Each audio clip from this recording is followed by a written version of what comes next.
국도 한복판에 홀로 남겨진 68세의 아버지는 저 멀리 사라져가는 딸의 차를 바라보며 그저 멍하니 서 있을 뿐이었습니다. 해는 점점 서쪽으로 기울어가고 차가운 바람이 불어오는데 주변에는 그 누구도 아무것도 없었습니다.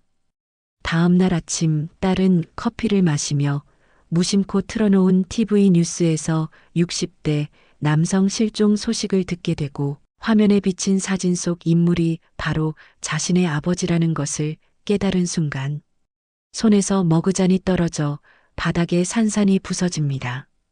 그제야 딸은 자신이 저지른 일이 얼마나 돌이킬 수 없는 끔찍한 일이었는지 그 무게를 온몸으로 느끼게 됩니다.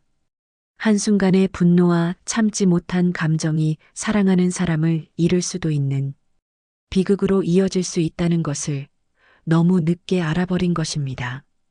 이 이야기가 궁금하시다면 구독과 좋아요 부탁드립니다. 서울에 사는 38세의 수지는 오랜만에 아버지를 모시고 강릉으로 여행을 떠나기로 했습니다.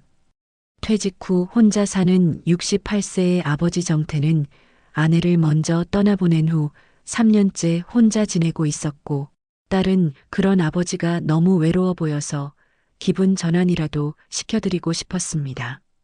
아빠 요즘 너무 혼자만 계시니까 기분 전환 좀 하세요. 강릉 바다도 보고 맛있는 것도 먹고 오면 좋잖아요. 정태는 딸의 제안에 겉으로는 시큰둥한 척했지만 속으로는 오랜만에 딸과 함께 시간을 보낼 수 있다는 것이 기뻤습니다. 그래, 내가 그렇게까지 말한다면 한번 가봐야지. 요즘 집에만 있으니까 답답하긴 했어. 하지만 출발 전부터 아버지의 잔소리는 시작되었습니다. 수진아, 옷 따뜻한 거 챙겼어? 바닷가는 바람 많이 불어. 감기 걸리면 안 돼. 아빠, 저 이제 38이에요. 알아서 잘 챙겨요. 그래도 내가 걱정되니까 그러지. 내가 아무리 나이를 먹어도 아빠 눈에는 애기야.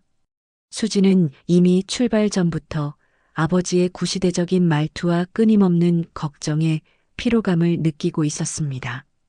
토요일 아침 일찍 두 사람은 수진의 차를 타고 서울을 출발했습니다. 운전석에 앉은 수진, 조수석의 정태는 출발하자마자 말문을 열기 시작했습니다.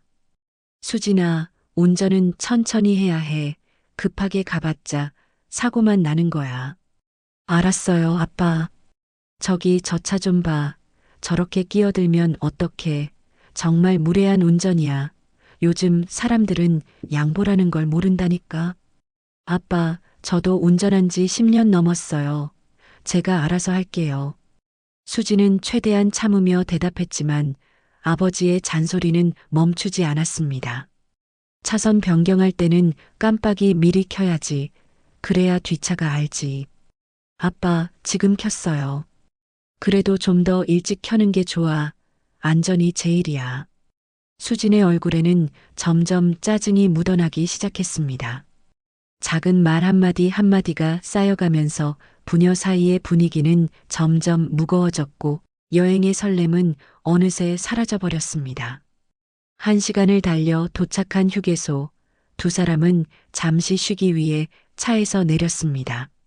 아빠, 커피 드실래요? 그래, 아메리카노로 하나 사줘. 수지는 커피 2잔을 사서 아버지와 함께 휴게소 벤치에 앉았습니다. 한동안 조용히 커피를 마시던 정태가 갑자기 입을 열었습니다. 수진아, 너 요즘 남편이랑 잘 지내냐? 수진의 얼굴이 순간 굳어졌습니다. 아빠, 왜 갑자기 그런 걸 물어보세요? 아니, 그냥 궁금해서. 요즘 너 표정이 안 좋아 보여서 말이야. 저희 잘 지내요. 걱정 마세요. 근데 애는 언제 가질 거야? 너도 이제 나이가 있는데 너무 늦으면 안 되지. 수지는 커피잔을 내려놓으며 깊은 한숨을 쉬었습니다. 아빠, 그런 것까지 아빠한테 일일이 보고해야 돼요? 뭐가 보고야? 아빠가 걱정돼서 물어보는 건데 왜 그렇게 나오냐? 전 제 인생 제가 알아서 살 거예요. 아빠가 너무 간섭하지 마세요. 간섭이 아니라 관심이지. 요즘 젊은 것들은 부모 말도 안 듣고 다 제멋대로야. 그 한마디에 수진의 참았던 감정이 올라오기 시작했습니다. 분위기는 급격하게 차갑게 식어버렸고 두 사람은 서로 말없이 다시 차로 돌아왔습니다. 다시 도로 위에 오른 차 안 침묵이 흘렀지만 그 침묵은 오래가지 않았습니다. 정태는 다시 입을 열기 시작했습니다. 수진아, 아빠 말이 틀렸어? 내가 아무리 어른이 됐어도 인생 선배인 아빠 말은 들어야지. 아빠, 제발 그만 좀 하세요. 뭘 그만해? 아빠가 너 걱정해서 하는 말인데 왜 그렇게 귀찮아해? 귀찮은 게 아니라 답답해요. 아빠는 항상 자기 생각만 옳다고 하시잖아요. 내 생각이 옳으니까 그렇지.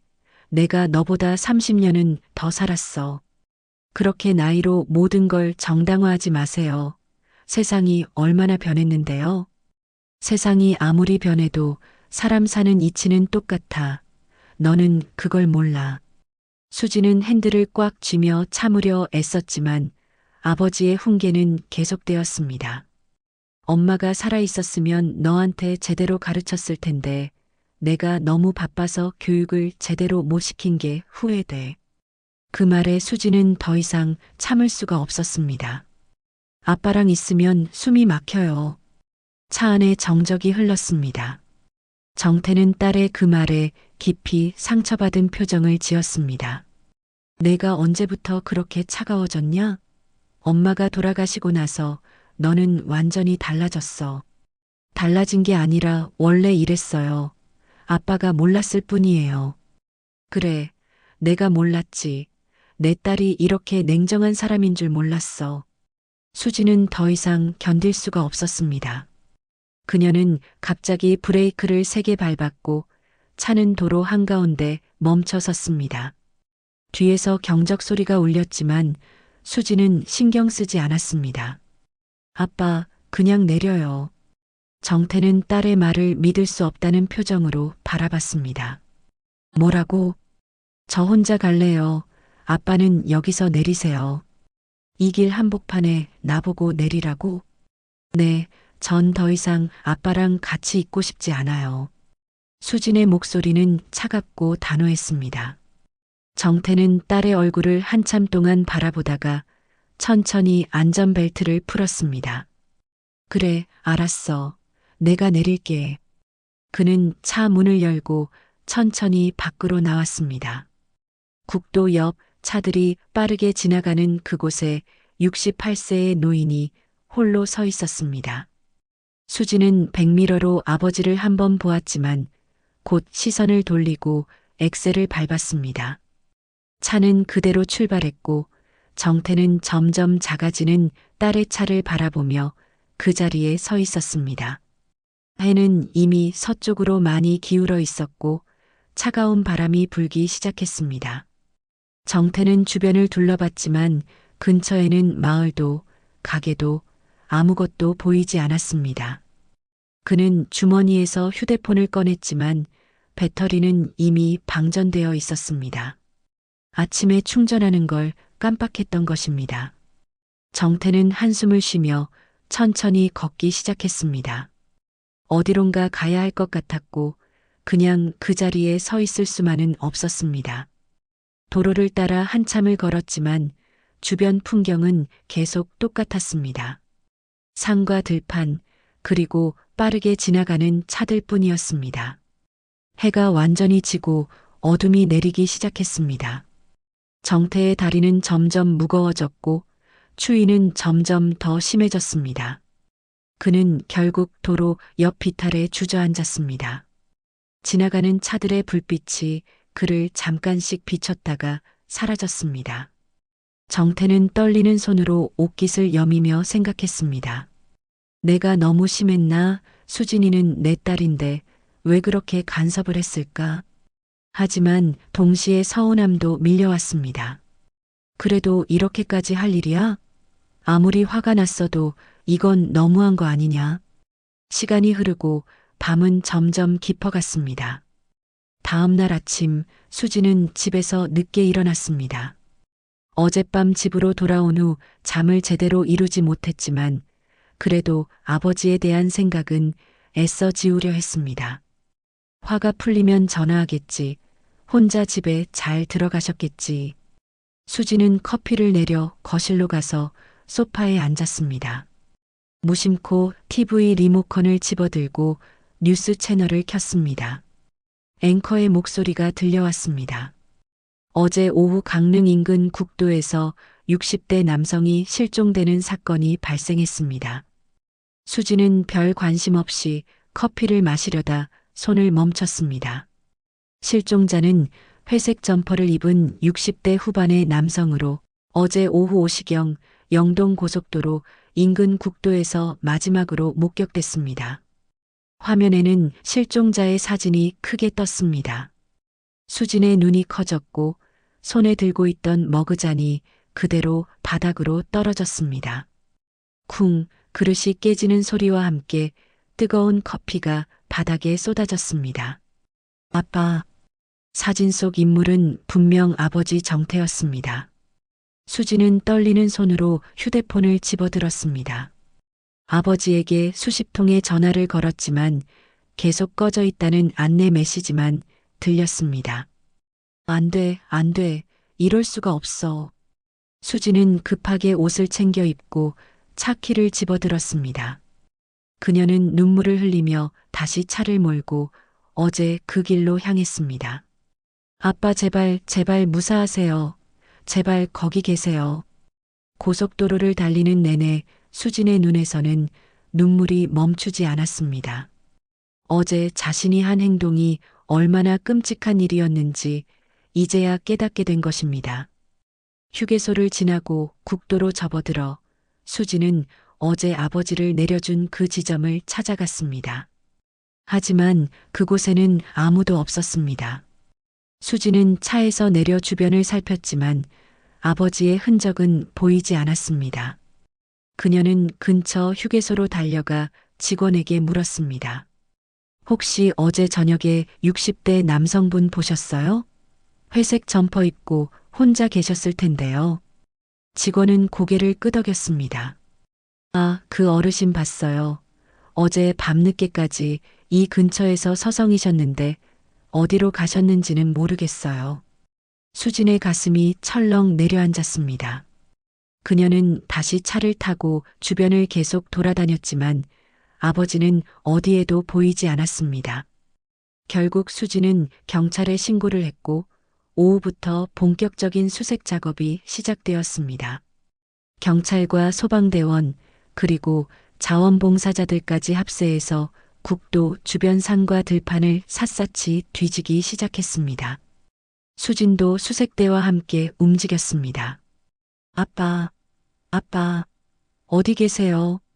그녀의 목소리는 점점 쉬어갔지만 멈추지 않았습니다.